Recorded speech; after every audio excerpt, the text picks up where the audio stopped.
கர்த்தருடைய பரிசுத்த நாமம் நம்ம மத்தியிலே மகிமைப்படுவதாக. ஹோப் டிவி நேயர்கள் உங்கள் அனைவரையும் ஆண்டவராகிய இயேசு கிறிஸ்துவின் நாமத்தினாலே இனிய துவக்கம் இந்த நிகழ்ச்சிக்குள்ளாய் உங்களை அன்போடு வரவேற்கிறோம். இனிய துவக்கம் நிகழ்ச்சி மிகவும் ஆசீர்வாதமாக இருக்கிறது என்று உங்களுடைய கருத்துக்களை நாங்கள் கேள்விப்பட்டோம். கர்த்தருடைய நாமம் மாத்திரம் மகிமைப்படுவதாக. தொடர்ந்து இந்த இனிய துவக்கம் உங்களுடைய ஆவிக்குரிய வாழ்க்கையில் பிரயோஜனமாக இருக்கும் என்று கர்த்தருக்குள் நம்புகிறோம். அந்த நம்பிக்கையோடு கூட இந்த நாளின் இனிய துவக்கம் நிகழ்ச்சியை தொடங்குவோமா? இந்த நாளின் இனிய துவக்கம் நிகழ்ச்சிக்கு வந்திருக்கிற உங்களை அன்போடு வரவேற்கிறோம். தொடர்ந்து இனிய துவக்க நிகழ்ச்சியில் கலந்து கொள்வது உங்களுக்கு எப்படி இருக்குது? ரொம்ப யூஸ்ஃபுல்லாக இருக்குது. நமக்கு ஆண்டவருடைய சத்தியங்களை படிக்கும்போது அதை நம்ம வாழ்க்கையில் அபியாசிக்கும் பொழுதும் ஆண்டவர் ரொம்ப ஆசீர்வாதங்களை கொடுக்குறாங்க. இது நேயர்களுக்கும் ரொம்ப ஆசீர்வாதமாக இருக்கும்னு நான் விசுவாசிக்கிறேன். ஆமென். ஆமென். ஆண்டவர் சோதரம். அது ஒரு மகிழ்ச்சியான ஒரு காரியம். நேயர்களுக்கும் ஆசீர்வாதமாக இருக்குது, நம்மளுக்கும் ஆசீர்வாதமாக இருக்குது. ஜோசப், தொடர்ந்து நல்ல கதைகளை சொல்லிட்டு இருக்கிறீங்க. இந்த இனிய துவக்க நிகழ்ச்சியில் நிறைய பேருக்கு இந்த கதைகள் ஆசீர்வாதமாக இருக்குது, எங்களுக்கும் ரொம்ப ஆசீர்வாதமாக இருக்குது. இன்றைக்கி என்ன கதை சொல்ல போகிறீங்க? இன்னைக்கு நம்ம படிக்க போகிறது என்னென்னா, ஒரு ராஜா, கிங்கில் ஒரு காட்லெஸ்ஸான ராஜா. ஏன்னா அவர் ஆத்திஸ்ட் ராஜா, ஒரு காடே நம்ப மாட்டார். அந்த மாதிரி கடவுளை நம்பாத ஒரு ராஜாவோட கதையை சொல்ல போகிறீங்க, சொல்லுங்கள். கடவுளே இல்லைன்னு சொல்கிறவங்க. அதாவது ராஜா அவங்க ஸ்லேவ்ஸ் கூட, அவங்க வேலைக்காரங்க கூட, அவங்க ஹண்டர், அவங்க நைட்ஸ் கூட, கார்ட்ஸ் கூட போய் சண்டை போட போகிறாங்க, ஹண்டிங் போகிறாங்க, வேட்டையாட. அப்போ ஒரு லயனை ஹண்டிங் பண்ண போகிறாங்க. அந்த லயன் டக்குன்னு ராஜாவோட கையை கடிச்சு ஃபிங்கர் அப்படியே எடுத்துடுச்சு, கடிச்சு கொதடிச்சு ஃபிங்கரை. ஒரு ஃபிங்கர் அவருக்கு போயிடுச்சு. பயங்கரமாக வலிக்குது, கதறி அழுகுறாரு, கதறி கத்துறாரு அவர்.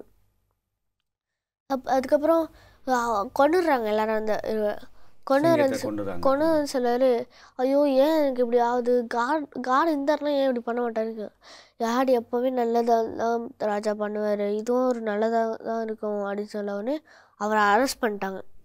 அந்த கூட இருந்த அமைச்சர் அப்படி சொன்னோடனே அவரை அரெஸ்ட் பண்ணிட்டாங்களா, கைது பண்ணிட்டாங்க? ஆமாம், அந்த அமைச்சர் சொன்னோடனே அரெஸ்ட் பண்ணிட்டாங்க. அரெஸ்ட் பண்ணோடனே ஜெயிலில் போட்டுறாங்க. ஜெயிலில் போட்டோடனே என்ன பண்ணுறாங்க, ஜெயிலில் போட்டு இப்போ யாருமே பேசாமல் வச்சிடுறாங்க அவங்கள தனியாக. சரி, திருப்பி ஹண்டிங் போகிறாங்க. அப்போ ஒரு வைல்டு மேன்ஸ், காட்டுவாசிங்க இருக்காங்க, அவங்க காட்டுக்குள்ளே எடுத்துகிட்டு அவங்க கூப்பிட்டு போயிட்டாங்க. ராஜா எல்லோரும் ராஜா மட்டும்தான் எல்லோரும் ஓட்டாங்க, ராஜா மட்டும் தான் மாட்டிக்கிட்டாரு. இப்போது ராஜா போய் பலி செலுத்தலாம் அப்படின்னு ராஜா எடுத்துகிட்டு போகிறாங்க. ராஜாவில் எதுவுமே பண்ண முடியல, அவர் தனியாக இருக்கனால. பலி செலுத்தலான்னு எடுத்துகிட்டு போகிறாங்க. பலி செலுத்தலான்னு எடுத்து போனோன்னு தொங்க விட்டுறாங்க தலையில், அவங்கள பலி செலுத்திடலாம் அப்படின்னு. ஆனால் கடைசியில் ஒருத்தன் பார்க்குறான், அவங்க ஒரு கை ஃபிங்கரு காணாமல் போயிடுச்சு. ரத்தமாக இருக்க, இவ்வளோ பண்ண முடியாது, ரத்தமாக இருக்கவங்க கையில் ஏதாவது அடிபட்டுட்டு வந்துட்டா பண்ண முடியாது அப்படின்னு சொல்கிறாங்க. நீ ஓடிடு அப்படின்னு சொல்லிட்டு அந்த ராஜாவை ஓடிட்டாங்க. நல்ல வேளை ராஜா தப்பிச்சார். அந்த ராஜா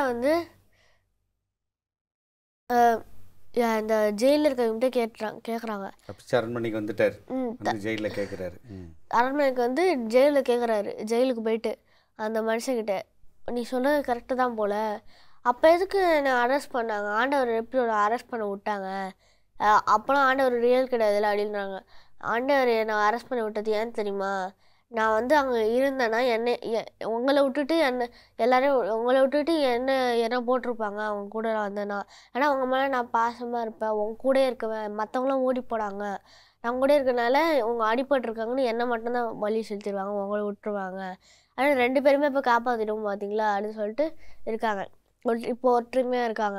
அதுக்கப்புறம் 2 பேருமே அந்த ராஜாவை நம்பிட்டாங்க. இப்போ ஜெயிலையும் எடுத்துட்டாங்க அவங்கள. அந்த ராஜா கடவுளை நம்பினாரா? அதுக்கப்புறம் நம்பினார். கடவுள் செய்கிறதெல்லாம் நல்லதுக்குன்னு நம்பினாரா? ரொம்ப அழகான ஒரு கதையை சொல்லியிருக்கிறீங்க. சரி, இதுலேருந்து என்ன வசனம் சொல்ல வரீங்க, என்ன கருத்து சொல்கிறீங்க? இன்னைக்கு என்ன வசனம்னா, ஒரு ரோமர் 8:28 சொல்லப்பட்டிருக்கு. ரோமர் 8:28. அன்றியும் அவருடைய தீர்மானத்தின்படி அழைக்கப்பட்டவர்களாய் தேவனிடத்தில் அன்பு கூறுகிறவர்களுக்கு சகலமும் நன்மைக்கு ஏதுவாக நடக்கிறது என்று அறிந்திருக்கிறோம். ஆமென். ஆமென். சகலமும் நன்மைக்கு ஏதுவாக நடக்குதான். யாருக்கு? அவருடைய தீர்மானத்தின்படி அழைக்கப்பட்டவர்களாய் தேவனிடத்தில் அன்பு கூறுகிறவர்களுக்கு என்ன நடக்குதான்? எல்லாமே நல்லதுக்கு தான். எப்படி அந்த ராஜாக்கு சிங்கம் கடித்ததும் நல்லதுக்கு தான், அந்த நரபலி கொடுக்கறதுலேருந்து காப்பாற்றப்பட்டார் இல்லையா? அந்த அமைச்சரை ஜெயிலில் போட்டதும் நல்லதுக்கு தான். ஏன்? அப்போ தான் அவர் தப்பிச்சு வந்திருக்கிறார். அந்த நரபலி கொடுக்க முடியாமல் அவர் இருந்திருக்கிறார். அப்போது ஆண்டவர் நம்ம வாழ்க்கையில் செய்கிறது எல்லாமே என்னது தான்? நன்மைக்கு தான். அப்படி தானே ஜோசப்? ஆமாம். நல்ல ஒரு கதை சொன்னீங்க. இந்த நல்ல வசனமும் அழகான ஒரு வசனமும் அந்த கதைக்கு ஏற்ற மாதிரி ஜோசப் எடுத்திருக்கிறார். சகலமும் நன்மைக்கு எதுவாக. யாருக்கு? தேவனிடத்தில் அன்பு கூறுகிறவர்களுக்கு. தேவனை நேசிக்கிறீங்களா? அன்பா இருக்கிறீங்களா இயேசுப்பா கிட்ட? அப்போ நமக்கு நடக்கிறது எல்லாமே என்னது தான்? நன்மைக்கு தான். என்ன நடந்தாலும், அது ஒரு சோதனையாக இருந்தாலும் சரி, அது ஒரு சாதனையாக இருந்தாலும் சரி, அது என்னது தான்? நமக்கு நன்மைக்கு ஏதுவாக நடக்கிறது. உங்கள் வாழ்க்கையில் ஏதாவது அப்படி ஏதாவது நடந்திருக்குதா? ஏதாவது ஒரு காரியம் தவறாக நடந்து அதை ஆண்டவர் நன்மையாக மாற்றினது அப்படி நம்ம பார்க்கும்போது வேதாகமத்தில் பார்க்கலாம். யோசேப்பை தூக்கி ஜெயிலில் போட்டாங்க, யோசேப்பை தூக்கி குழியில் போட்டாங்க. எல்லாமே என்னது தான்? நன்மைக்கு தான். அப்போ தான் அவர் எகிப்தில் அதிபதியாக வந்து அவங்களுக்கே அதை சாப்பாடு கொடுக்கறதுக்கு, அதை பஞ்சத்தில் இருந்த காப்பாற்ற இஸ்ரேல் மக்களுக்கு சாப்பாடு கொடுத்தாங்க. அதே 50வது அதிகாரத்தில் அவர் சொல்லும்போது சொல்கிறார், நீங்கள் எனக்கு தீமை செஞ்சீங்க, ஆனால் ஆண்டவர் அதை என்னவா மாற்றிட்டாரு? நன்மையாக மாற்றிட்டாரு. நம்ம வாழ்க்கையில் நடப்பது எல்லாமே நன்மைக்கு என்று நாம் எடுத்துக்கொள்ள வேண்டும். அப்படின்னா தான் நம்ம இன்னும் அதிகமாக தேவனை நேசிக்க முடியும். தேவனை என்னைக்காவது கெடுதல் செய்வாங்களா? ஜோசப், அப்பா அம்மா என்னைக்காவது உங்களுக்கு கெடுதல் செய்வாங்களா? நிச்சயமாக செய்ய மாட்டாங்க இல்லையா? அது மாதிரி தான் ஏசப்பாவும் நமக்கு என்னைக்காவது வந்து கெடுதல் செய்வாங்களா? தீமை என்னைக்காவது செய்வாங்களா? ஏசப்பா நம்மளை அதிகமாக நேசிக்கிறதுனால நன்மை தான் செய்வாங்க. எது நடந்தாலும் நன்மை தான் செய்வாங்க. நம்புறீங்களா ஜோசப்? ஆமென். நல்ல கருத்து நம்ம படித்தோம். தொடர்ந்து நம்ம அதிகமாக நம்ம இதை குறித்து படிக்கலாம் ஒரு சிறிய இடைவேளைக்கு பின். நேயர்களே, ஒரு சிறிய இடைவேளைக்கு பின் இனிய துவக்கம் இந்த நிகழ்ச்சி மீண்டும் தொடரும். நேயர்களே, இடைவேளைக்கு பின் இனிய துவக்கம் இந்த நிகழ்ச்சிக்குள்ளாய் மீண்டும் உங்களை அன்போடு வரவேற்கிறோம். இடைவேளைக்கு முன்னாடி ஜோசப் அழகான ஒரு கதை சொன்னார். நமக்கு நடக்கிறது எல்லாமே நன்மைக்கு அப்படின்னு சொல்லி சொன்னார். தேவனிடத்தில் அன்பு கூர்ந்தோன்னா நமக்கு நடக்கிறது எல்லாமே என்னது தான்? நன்மைக்கு தான். அழகான கதையும் நல்ல ஒரு வசனமும் நம்ம கேட்டோம். தொடர்ந்து நிகழ்ச்சியின் இந்த பகுதியில் நம்ம எதை குறித்து படிக்க இருக்கிறோம்? சாட்சியுள்ள ஜீவியத்தால் மற்றவர்களை ரட்சித்தவர்களை பற்றி நம்ம பார்த்துட்ருக்கோம். இன்றைக்கி வந்து யோபுடைய வாழ்க்கையை குறித்து நம்ம பார்க்கலாம். ஆண்டவர் வந்து யோபுவை குறித்து ஆண்டவரே சாட்சி கொடுக்குறத நம்ம பார்க்கலாம். இப்போ நம்முடைய வாழ்க்கையில் வந்து ஆண்டவரே நம்மளை குறித்து சாட்சி கொடுத்தா எவ்வளோ சூப்பராக இருக்கும், மேன்மையாக இருக்குமே அது கேட்குறதுக்கே. ஆமாம். மற்றவர்கள் நம்மளை வந்து ஒரு மேடையிலையோ ஒரு இடத்துலையோ நம்மளை பற்றி ஒரு உயர்வாக பேசும்போது நம்மளுக்கு ரொம்ப சந்தோஷமாக இருக்கும். நம்ம முன்னாடியே வந்து இவங்க சூப்பர் அப்படின்னு சொன்னாங்கன்னா நம்மளுக்கு அதோட சந்தோஷம் வேறு எதுவும் இல்லை, உற்சாகமாக இருக்கும். ஆனால் ஆண்டவரே யோபுவை குறித்து சாட்சி கொடுக்கறத நம்ம பார்க்கலாம். யோபு 1ஆம் அதிகாரம் 8வது வசனத்தில், கர்த்தர் சாத்தானை நோக்கி, என் தாசனாகிய யோபின் மேல் கவனம் வைத்தாயா? உத்தமனும் சன்மார்க்கனும் தேவனுக்கு பயந்து பொல்லாப்புக்கு விலகுறனுமாகிய அவனைப் போல பூமியில் ஒருவனும் இல்லை என்றார். தாசனாக யோபு வந்து இந்த மாதிரிலாம் நடக்கிறாங்க, அவனை போல பூமியில் யாருமே இல்லை அப்படின்னு சொல்லிட்டு சொல்கிறத நம்ம பார்க்கலாம். அதுக்கு வந்து சாத்தான் சொல்கிற பதில், நீங்கள் அவனை வேலி அடைத்து நீங்கள் அவனை பாதுகாக்கிறதுனால தான் அப்படி இருக்காங்க அப்படின்னு சொல்லும்போது, அதுக்கப்புறம் சோதனைகள் எல்லாம் யோபுக்கு வந்த பொழுதும் தன்னுடைய எல்லா பிள்ளைகளையும் இழந்து, அதுக்கப்புறம் அவருடைய செல்வங்கள்லாம் இழந்து, அவரோட ஓட்டை தேய்ச்சிட்டு அவருடைய உடம்பெல்லாம் பருக்கள்லாம் வந்த போமோ கூட அந்த சோதனையிலையும் அவர் வந்து மறுதளிக்கல ஆண்டவரை. நீங்கள் தேவனை தூஷித்து ஜீவனை விடும் அப்படின்னு சொல்லிட்டு மனைவி சொன்ன போதிலும் கூட அவங்க என்ன பண்ணுறாங்க? சாட்சியுள்ள ஜீவியத்தை நிரூபிக்கிறாங்க. என் ஆண்டவர் என்னை குறித்து அவங்க சாட்சி பகிர்ந்த, அவங்க பேசுனது கூட யோபுக்கு தெரிஞ்சிருக்காது. ஆனாலும் அவர் வந்து முடிவு பறிந்து என்ன பண்ணுறாரு? நிலை நிற்கிறார். போராட்டங்கள் வந்த வாழ்க்கையிலையும் அவர் சாட்சியுள்ள ஜீவியத்தை காட்டுறாரு. செல்வ செழிப்பாக வாழ்ந்த காலத்துலேயும் சாட்சியுள்ள ஜீவியத்தை காட்டுறதை நம்ம பார்க்கலாம். எல்லாரும் வந்து நல்லா வசதியாக இருக்கும்போது ஆண்டவர் செஞ்சார் அப்படின்னு சொல்லிடுவாங்க.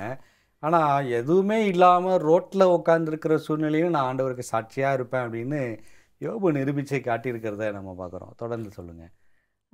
நம்ம வாழ்க்கையில் நம்ம பார்க்கும்போது இப்போ எப்படி சாத்தானோ உலகத்தில் சுற்றி திரிந்து எல்லாரையும் பார்த்துக்கிட்டு இருக்கான், அதே மாதிரி ஆண்டவரும் நம்ம மேலே கண்ணோக்கமாக இருக்கிறாங்க.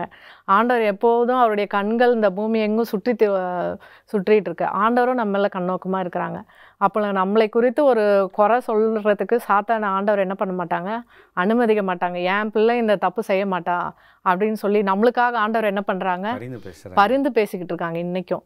அப்போது அன்னைக்கு யோபுக்கு நடந்தது தான் இன்றைக்கி நம்ம ஒவ்வொருத்தருக்கும் நடந்துகிட்ருக்குது. ஆண்டவர் நம்மளுக்காக அவங்க இப்படி செய்ய மாட்டாங்க அப்படின்னு ஏதாவது ஒரு காரியம் இதே மாதிரி ஆண்டவர்கிட்ட போய் சாத்தான் கேட்கும்போது ஆண்டவர் நம்மளுக்காக என்ன பண்ணுறாங்க, என் பொண்ணு இந்த சோதனையில் ஸ்ட்ராங்காக நிற்பா, நீ பாரு அப்படின்னு சொல்லும்போது நம்ம என்ன பண்ணுறோம், அந்த சோதனையில் ஆண்டவர் பக்கம் நிற்கிறோமா, அதை நிற்கிறோமா, யோபு மாதிரி நிற்கிறோமா யோசித்து பார்க்கணும். நீர் என்னை கொன்று போட்டாலும் நம்பிக்கையாக இருப்பேன்னு ஒரு பக்தன் சொல்கிறாங்க. கொன்று போட்டாலும் நம்பிக்கையாக இருப்பேன்னு சொல்கிறாங்க. அதே மாதிரி நம்மளுக்கு உயிர் போனாலும் பரவாயில்ல, நம்ம ஆண்டவர் மேலே நம்பிக்கையாக இருக்கணும். என்ன சூழ்நிலை வந்தாலும் எதை இழந்தாலும் நான் கர்த்தர் மேலே நம்பிக்கையாக இருப்பேன் அப்படின்னு சொல்லி சாட்சியுள்ள ஜீவியம் நம்ம ஜீவிக்க வேண்டும். அப்பொழுது அதை பார்க்குற நிறைய பேர் என்ன பண்ணுவாங்க, அந்த சாட்சியுள்ள ஜீவியத்தினால மனம் திரும்புவாங்க. யோபுடைய முன்னிலைமை பார்க்கலாம், அவங்களுடைய பின்னிலைமை இரட்டத்தனையாய் ஆசீர்வதிக்கப்பட்டது. அவங்க அப்படி ஆண்டவரை மறுதளிக்காமல் இருந்தாங்க. அவங்களுடைய சிநேகிதர்களுக்காக என்ன பண்ணாங்க, வேண்டுதல் செஞ்சாங்க. அவங்க சிநேகிதர்கள் அவர்களுக்கு நீங்கள் இந்த மாதிரி பாவம் செஞ்சுருக்கலாம், அதனால தான் உங்களுக்கு இப்படி வந்துச்சு அப்படின்னு சொல்கிறாங்க. சொன்ன போதிலும் அவர்களுக்காக ஜெபம் பண்ணுறாங்க. அவங்க ஆசீர்வதிக்கப்பட்டிருக்கிற காலங்களையும் அதே கண்கள் என்ன பண்ணிருக்கோம், மற்றவர்களையும் அந்த ஊர் ஜனங்களும் என்ன பண்ணியிருப்பாங்க, கண்டிப்பாக பார்த்துருப்பாங்க. இப்படி இருந்த செல்வ செழிப்பாக இருந்த யோபு இப்படி எல்லாத்தையும் இழந்துட்டாங்க.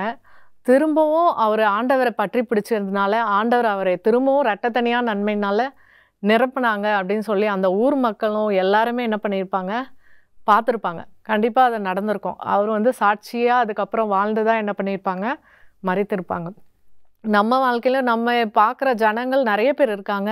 நம்ம அக்கம் பக்கத்தில் இருக்கிறாங்க, உறவினர்கள் இருக்காங்க, எல்லாருமே இருக்காங்க. அந்த சோதனை காலத்தில் நம்மளை பார்க்குறாங்களே, ஐயோ நம்ம இந்த அளவுக்கு மாறிட்டோமே அப்படின்னு சொல்லி நம்ம என்ன பண்ணிடக்கூடாது, ஆண்டவரை விட்டு வழி விலகி போயிடக்கூடாது. ஏன்னா நம்மளை பார்க்குற மற்ற ஜனங்கள் நம்மளுக்குள்ளே இருக்க ஆண்டவரை பார்க்கணும். அப்போது நம்ம பற்றி பிடிச்சிட்டு இருந்து அதுலேருந்து மீண்டு வரதையும் அதே உறவினர்களோ அதே நண்பர்களோ நம்மளை பார்க்குறாங்க. அப்போ பார்த்து ஆண்டவரை என்ன பண்ணணும், மகிமைப்படுத்தணும். அப்போது ஆண்டவர் நம்மளோடு இருந்தால் தான் அந்த சூழ்நிலைக்கு திரும்ப வெற்றியுள்ள வாழ்க்கையை திரும்ப நம்ம பிரவேசிக்க முடியும். சோதனை காலத்தில் நம்ம பின்வாங்கி போயிட்டோன்னா திரும்ப அந்த வெற்றியுள்ள வாழ்க்கையை நம்மளுக்கு இரட்டத்தனையான நன்மையும் எல்லாத்தையும் என்ன பண்ணிடுவோம், இழந்து போயிடுவோம். அப்போது நம்ம வாழ்க்கையில் சாட்சியுள்ள ஜீவியம் எந்த சோதனை காலத்திலும் என்ன பண்ணணும், நம்ம வாழணும். யோபு அவருடைய நண்பர்கள் மத்தியில் சாட்சியாக இருக்கிறார். என்னென்னவோ சொல்லி பேசுகிறாங்க, என்னென்னவோ பேசி எப்படியாவது அவர் வாயிலிருந்து ஏதாவது கொண்டு வந்துடலாம்னு நினைக்கிறாங்க. ஆனால் அவர் ஆண்டவர் சொல்கிறாரு, என்ன நீங்கள் யோபு பேசின மாதிரி என்னை பற்றி அவ்வளோ இதாக பேசலை அப்படின்னு சொல்லி ஆண்டவர் சொல்கிறாரு. அப்போது நண்பர்கள் மத்தியில் சாட்சியாக இருக்கிறாரு. முதல்ல அவர் பணக்கார வாழ்க்கையிலும் சாட்சியாக இருக்கிறார். என் பிள்ளைங்க தப்பு செஞ்சுருப்பாங்களா அப்படின்னு சொல்லி டெய்லி பலி செலுத்திட்டே வர்றாரு, அதுவும் ஒரு சாட்சி. ரெண்டாவது அவர் எல்லாம் இழந்த நேரத்துலையும் கத்தர் கொடுத்தாரு, கத்தர் எடுத்தார், கத்தருக்கு சோதரம் அப்படின்னு சொல்லி சாட்சியாக இருக்கிறாரு. மனைவி மத்தியில் சாட்சியாக இருக்கிறாரு, நண்பர்கள் மத்தியில் சாட்சியாக இருக்கிறாங்க, எல்லார் மத்தியிலையும் சாட்சியாக இருக்கிறாங்க. கடைசியில் ஆண்டவர் அவர் கொடுத்து சாட்சி கொடுக்கக்கூடிய அளவுக்கு, முக்கியமாக சாத்தானுக்கு மத்தியிலையும் சாட்சியாக நிற்கிறாங்க இல்லையா. சாத்தான் என்ன செஞ்சாவது எடுத்துடணும் அந்த சாட்சியை அப்படின்னு சொல்லி பார்க்கும் பொழுது அங்கேயும் உறுதியாக அங்கே நிற்கிறத பார்க்குறோம்.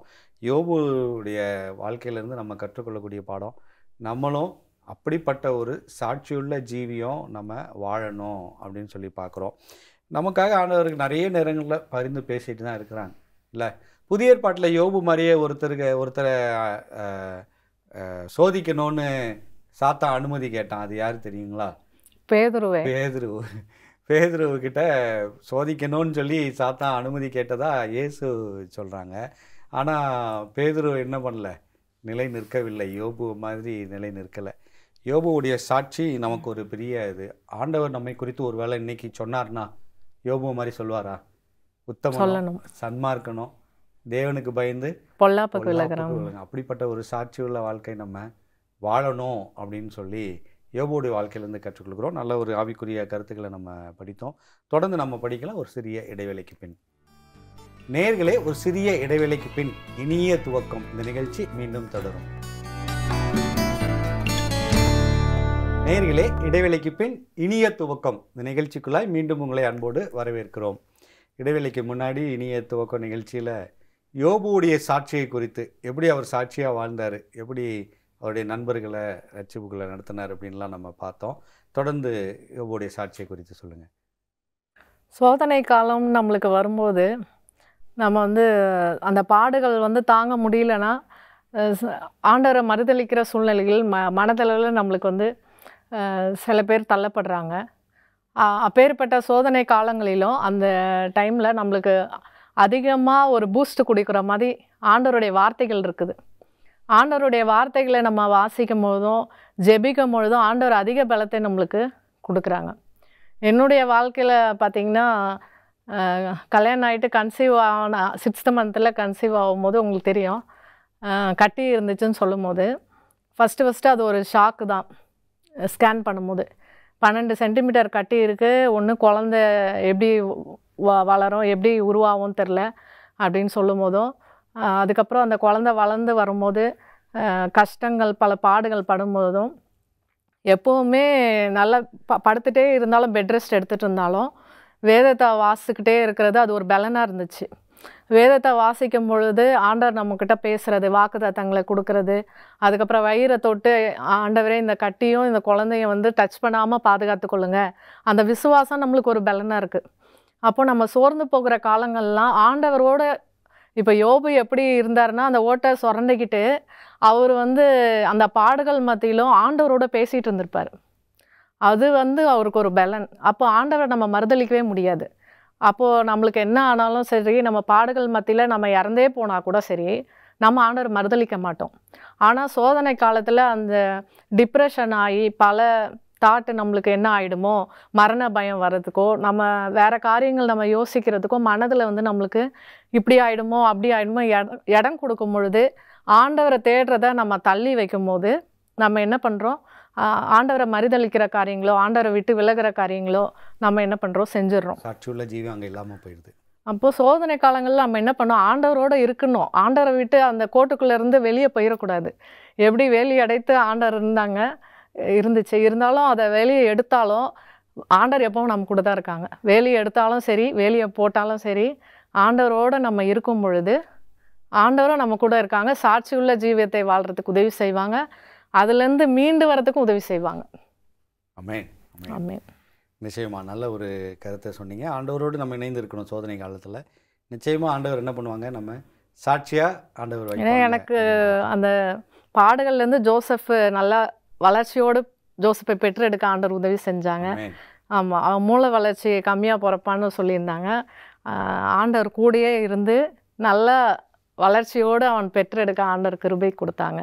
எனக்கும் சுகத்தை கொடுத்துருக்காங்க. ஆமென். ஆமென். கர்த்தருக்கு ஸ்தோத்திரம். நல்ல ஒரு சாட்சியை நம்ம கேட்டோம். யோபு ஒரு நல்ல சாட்சியாக நமக்கு இருக்கிறாரு. உங்களுடைய சாட்சியும் பகிர்ந்து கொண்டீங்க. நிச்சயமாக அது எல்லாருக்கும் ஆசீர்வாதமாக இருந்திருக்கும்னு கர்த்தருக்கும் நம்புகிறேன். தொடர்ந்து நம்ம இந்த நிகழ்ச்சியின் இந்த பகுதியில் ஒரு வாக்குத்தத்தத்தோடு நம்ம இந்த நாளின் இனிய துவக்க நிகழ்ச்சியை நம்ம நிறைவு செய்யலாம். யோபுவை போல் நம்ம சாட்சியாக இருக்கணும். சோதனை காலங்கள்லையும் நம்ம பார்த்தோம்.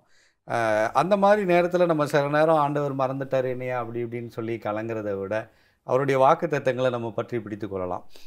இன்றைக்கு நம்ம பார்க்கக்கூடிய வாக்குத்தத்தம் ஏசாயா 44:21 ஏசாயா 44:21 யாக்கோபே இஸ்ரவேலே இவைகளை நினை, நீ என் தாசன், நான் உன்னை உருவாக்கினேன். நீ என் தாசன் இஸ்ரவேலே, நீ என்னால் மறக்கப்படுவதில்லை. ஆமென். இஸ்ரவேலே, நீ என்னால் மறக்கப்படுவதில்லை. யோபு ஒருவேளை ஆண்டவர் மறந்துட்டாரான்னு நினைச்சாரா? அப்படி நினைக்கல அவர்.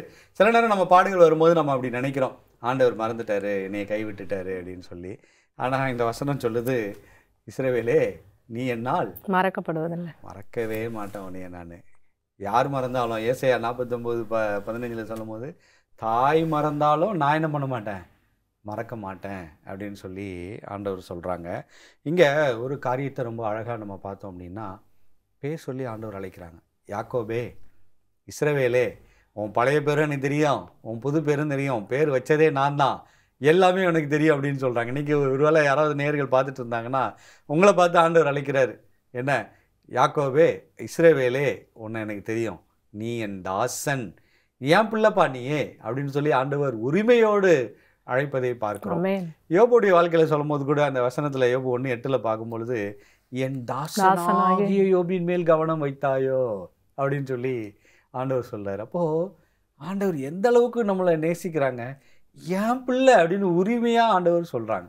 இந்த வாக்குத்தத்தத்தில் கூட ஆண்டவர் சொல்கிறாங்க, யாக்கோபே, இஸ்ரவேலே, நீ என் தாசன், உன் பழைய வாழ்க்கை எனக்கு தெரியும், உன் புது வாழ்க்கை எனக்கு தெரியும், நான் தான் அந்த வாழ்க்கையை கொடுக்கறது, நீ என் பிள்ளை அப்படின்னு சொல்லி ஆண்டவர் இன்னைக்கு ஒவ்வொருவரையும், இந்த நிகழ்ச்சியை பார்த்து கொண்டு இருக்கிற ஒவ்வொருவரையும் பார்த்து ஆண்டவர் பேசுகிறத பார்க்குறோம். நம்மை பார்த்து ஆண்டவர் சொல்கிறாங்க, நான் தான்ப்பா உன்னை உருவாக்குனேன், நீ என் பிள்ளைப்பா, நீ என்னால் மறக்கப்படுவதில்லை. நீ என்னால், நீ வேணால் என்ன மறக்கலாம், ஆனால் நான் உன்னை மறக்கவே மாட்டேன் அப்படின்னு சொல்லி நிறைய வேளைகளில் நம்ம ஆண்டவரை மறந்து விடுகிறோம். ஒருவேளை செழிப்பாகும் போது கூட நம்ம ஆண்டவரை மறக்கிறோம். தாழ்மையாக, அதாவது தாழ்ந்த நிலையில் இருக்கும் போது கூட நம்ம ஆண்டவரை மறந்துடுறோம். ஆனால் ஆண்டவர் ஒரு நாளும் நம்மை மறக்கிற தேவன் இல்லை. பாடுகள் மத்தியில் ஆண்டவர் நினச்சிட்டே இருக்கிறாங்க நம்மளை, இந்த நேரத்தில் உயர்த்துவேன் அப்படின்னு. அதே போல் யோபு தன் சிநேகிதருக்காக வேண்டுதல் செய்யும் போது யோபு ஆண்டவர் என்ன பண்ணுறாரு? ரெண்டத்தனையாக ரெட்டிப்பா ஆண்டவர் ஆசீர்வதித்தது போல் இன்றைக்கு பாடுபட்டுக்கிற ஒவ்வொருவரையும் ஆண்டவர் பார்த்துட்டு இருக்கிறாங்க. மறக்கலை, நிச்சயமாக ஆசீர்வதிப்பாங்க. உங்களையும் என்னையும், இதை பார்த்து கொண்டு இருக்கிற ஒவ்வொரு நேயரையும் ஆண்டவர் ஆசீர்வதிப்பாங்க என்பதில் எந்தவித சந்தேகமும் இல்லை. இந்த நம்பிக்கையோடு கூட இந்த நிகழ்ச்சியை நாம் நிறைவு செய்வோமா? ஒரு ஜெபம் செய்வோம். எங்கள் அன்புள்ள ஆண்டவரே, அருமையான இந்த நிகழ்ச்சிக்காக நன்றி செலுத்துகிறோம். எங்களோடு நீர் பேசினதுக்காக நன்றி ஆண்டவரே. எங்களுக்கு எல்லாமே நன்மைக்காக நடக்குதுன்னு எங்கள் கூட பேசியிருக்கிறீங்க. நான் உன்னை மறக்கவே மாட்டேன், நீ என்னால் மறக்கப்படுவதில்லைன்னு பேசியிருக்கிறீங்க. யோபுடைய வாழ்க்கையை போல் நீங்கள் எங்களை குறித்து சாட்சி சொல்கிற அளவுக்கு நாங்கள் வாழணும் ஆண்டவரே. எங்களுக்கு கிருபை செய்யுங்க. இயேசுவின் மூலம் ஜெபிக்கிறோம் எங்கள் ஜீவனுள்ள நல்ல பிதாவே, ஆமென். கர்த்தருக்கு சோதரம். இந்த நாளின் இனிய துவக்க நிகழ்ச்சி ரொம்ப ஆசீர்வாதமாக இருந்தது. நிறைய கருத்துக்களை, சாட்சிகளை நம்ம கேட்டோம். தொடர்ந்து இந்த கருத்துக்கள் நம்முடைய இருதயத்தில் இருந்து நம்முடைய ஆவிக்குரிய வாழ்க்கைக்கு பிரயோஜனமாக இருக்கும் என்பதில் எந்தவித சந்தேகமும் இல்லை. கர்த்தர் உங்களை ஆசீர்வதிப்பாராக. நேயர்களே, இந்த நாளின் இனிய துவக்க நிகழ்ச்சி உங்களுடைய ஆவிக்குரிய வாழ்க்கைக்கு பிரயோஜனமாக இருந்திருக்கும் என்று கர்த்தருக்குள் நம்புகிறோம். மீண்டும் மற்றொரு இனிய துவக்க நிகழ்ச்சியில் உங்களை சந்திக்கிறோம். அதுவரை தேவன் உங்களை ஆசீர்வதிப்பாராக. ஆமென்.